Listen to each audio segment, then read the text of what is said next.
In 20 years, most of this was gone, and the most celebrated civil rights decision in U.S. history helped destroy it.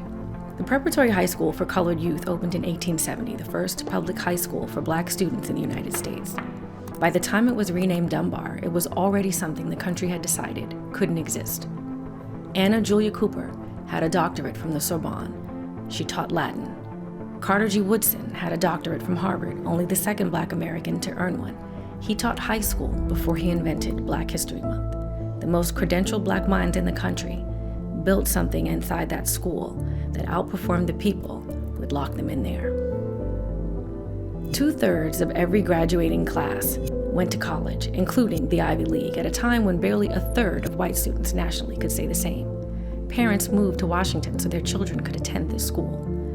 Dunbar was proof that Black children, Black minds, and Black ability were never the problem. On May 17, 1954, the Supreme Court unanimously decided separate education facilities were inherently unequal. Brown v. Board of Education is one of the most important decisions the court has ever made. States resisted.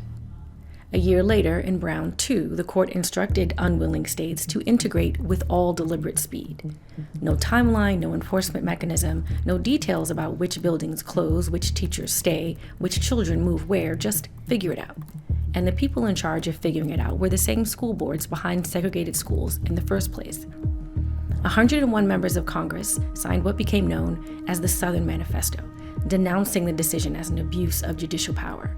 Virginia's governor closed 9 public schools rather than integrate them. Prince Edward County stopped funding all public schools entirely. For 5 years, 1,700 Black children lived in a county with no public school to attend, while white families received taxpayer-supported vouchers to enroll in a private academy. Black children waited in living rooms and on porches in the suspended time where 6th grade and 7th grade and 8th grade should have been. If your family could not send you away, your education simply stopped. The county had functioning schools and chose to have none rather than share them. For 10 years, almost nothing happened. By 1964, a full decade after Brown, barely 2% of Black children in the South had ever sat in a classroom with a white child. Then the Civil Rights Act passed. Congress passes the most sweeping civil rights bill ever to be written into the law.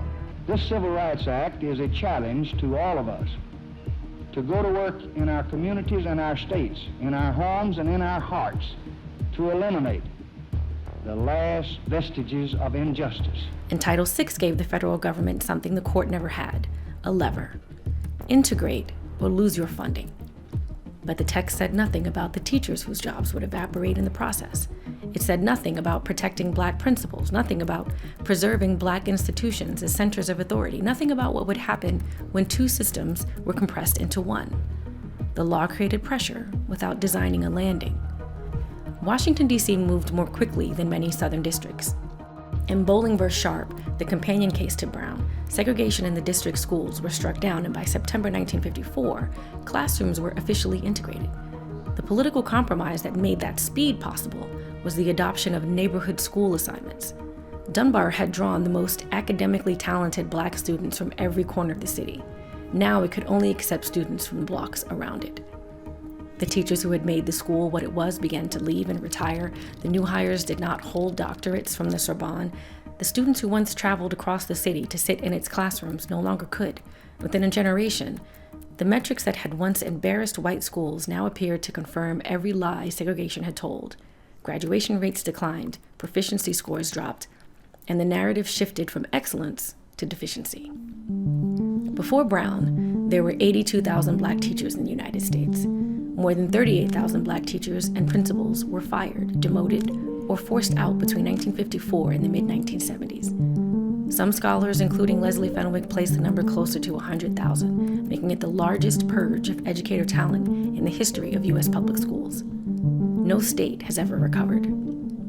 These educators were not dismissed for incompetence. Many held advanced degrees that exceeded those of the white teachers who replaced them. They were fired because white school boards looked at Black women with a doctorate and decided she couldn't be trusted to teach white children. The National Education Association, the union that should have been defending them, took 7 years to even say Brown was right, 12 to desegregate its own chapters. When Black teachers' associations were finally absorbed, they were dissolved, along with the only collective structures actively defending Black educators. Brown v. Board of Education declared that separate was inherently unequal. It did not specify which half of the system would be dismantled to honor that declaration. The answer was always the black half. The schools closed, the teachers were fired, the children were bussed into buildings that didn't want them, and the institutions that had proved, with evidence, with scores, with graduates who built the country, that black excellence was never the variable, those institutions were demolished. Integration had a price. Black communities paid all of it. That's the part they leave out.